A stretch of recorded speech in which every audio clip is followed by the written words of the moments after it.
morning guys. Welcome na naman sa panibago nating vlog. Medyo matagal-tagal tayong hindi nakapag-video. So today magpapa-PMS tayo. This is our third PMS ni Brigo. Ayan, ang ating Toyota Wigo. Pangatlong PMS niya guys. Ang natakbo na niya ngayon ay ano ba to? 11,184.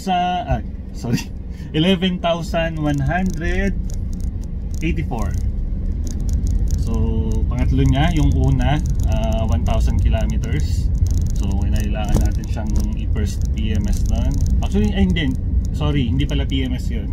Change oil lang, alam ko change oil lang yan. After nun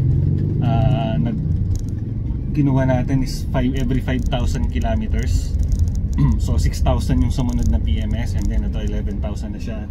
At kinakailangan na niya bumalik kasi ang sinusundan natin is yung every 5,000 kilometers, hindi na yung naka-base sa months. Yun yung in-advise natin ng service advisor noon, para daw at least hindi magastos kung pagbabasehan natin yung months. Kasi kung pagbabasehan yung months yata every 5 months or 6 months yun, ganyan. Kung hindi naman masyado nagagamit yung sasakyan, diba? So ano tawag dito, mas magastos siya. So ayun guys, sorry dahil hindi tayo nakakapag-update dito sa ating Wigo, dahil wala naman tayo sa ngayon na pinupuntahan, no? Dito lang tayo simula nung nagawa tong sasakyan natin. Kasi nga kung maalala nyo, nag-post ako ng December, no, na na-involved to sa accident. Tapos more than isang buwan din tong nawala sa atin, nasa kasa. Medyo matagal-tagal din nawala ito, isang buwan. So ayun, ginamit-gamit na namin nung pagka-labas. Pero yun, kumbaga ano lang naman, wala naman tayong extra ordinary na pinuntahan, puro along dito lang. Hindi na natin na-update.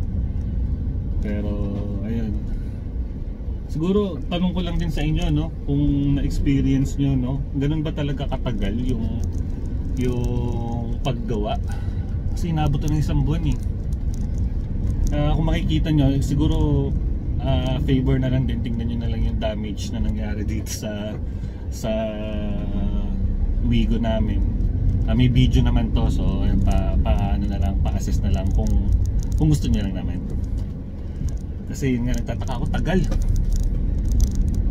Yung iba sabi nila mabilis lang naman daw dapat.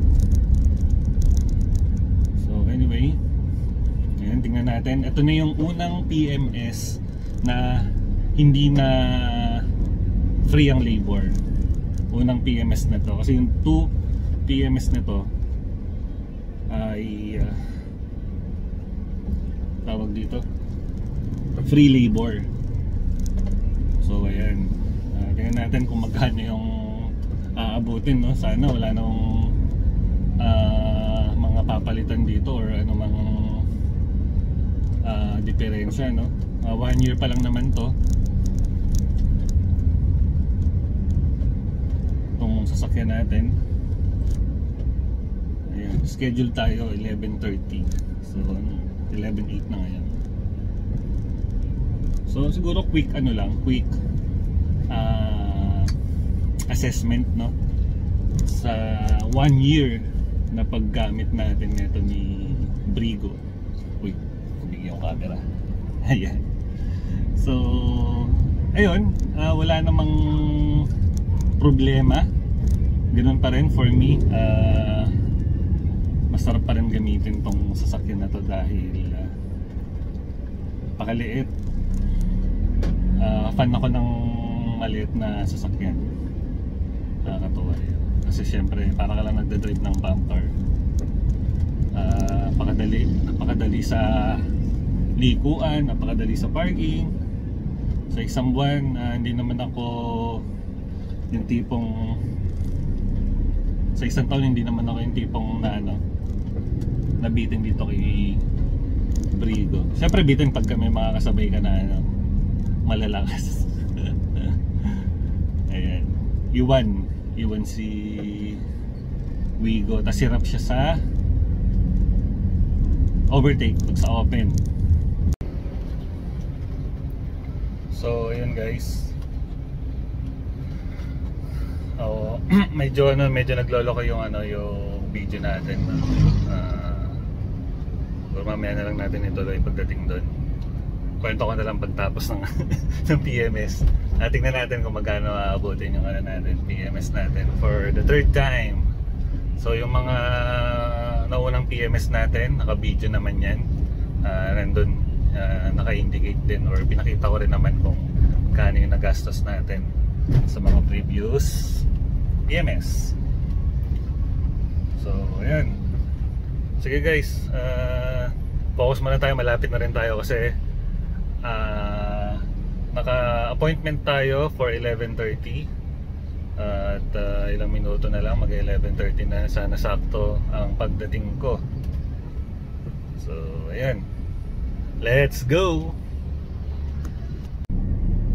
Ano guys, malapit na tayo, isang ligo na lang. Ang oras ngayon ay 11:37, 7 minutes late tayo. So magbe-break time pa yung mga yan. So malamang hapon na tayo. Pero ito try ko i-request yung yung position nung pag-PMS, no, yung sa pinakaharapan, para makita natin, ma-videoan natin habang pini-PMS yung sasakyan natin. Ayan, pwede i-request yun eh. So ayun, malapit-lapit na. Ilang na lang, ilang tumbling na lang, nandun na tayo. Dito ako nahihiya eh pag nagpa-park ka, yung tipong papayungan ka, parang feeling mo napaka-importante mong tao. So na-appreciate ko naman, kaya nakakahiya. Parang hindi ako sanay nung ganun sa mga guard nila dito. So, siguro SOP nila yun. Papayungan ka nila. Yan. So park na tayo guys. Nagdaan siya ng payong. Tapos yung pala walang nagpayong sa akin, napahiya ako. Tayo sa harap para malapit-lapit. Right. Dito si Kuya. Si Kuyang magpapayong, pumuesto na doon. Salamat Sir Guard. And guys, finally nandito na tayo.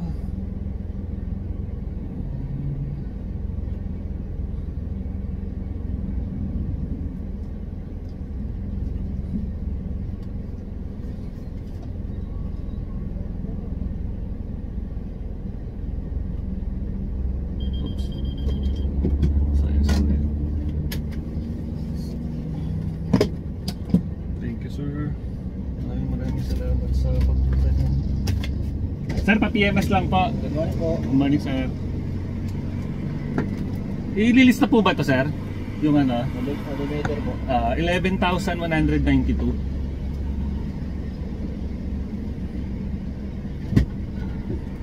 Galing nyo na po sir yung warranty booklet. Yes, sir. Salamat po. Thank you, sir.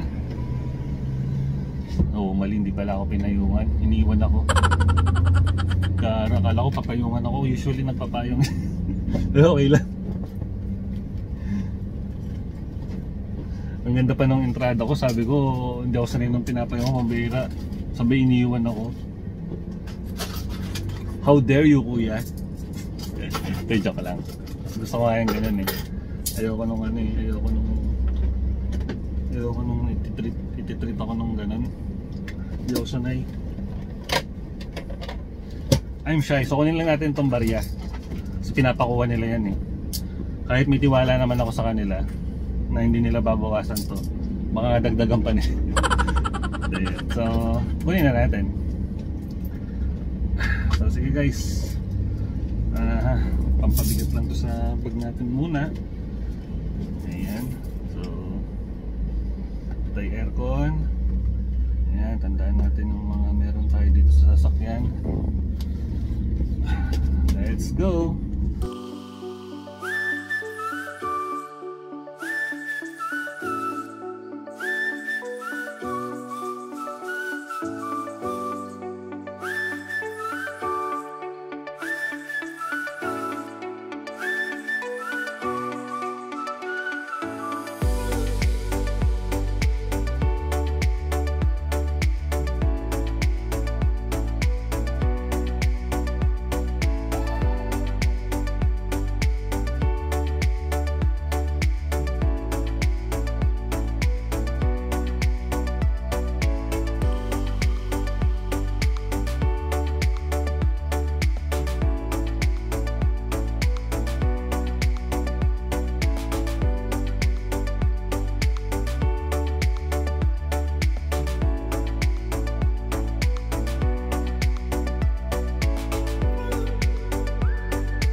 Okay guys, finally natapos na natin ng PMS. Inabot na tayo ng anong oras?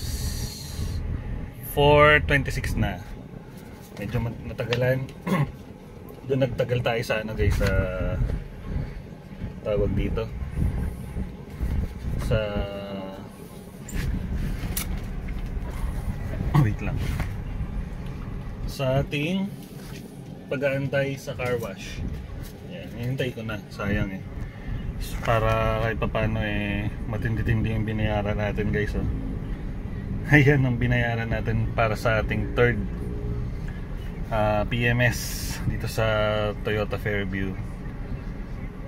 So ayan, kayo guys, anong masasuggest nyo? Dapat bang lumabas na tayo ng kasa or ituloy lang natin dito?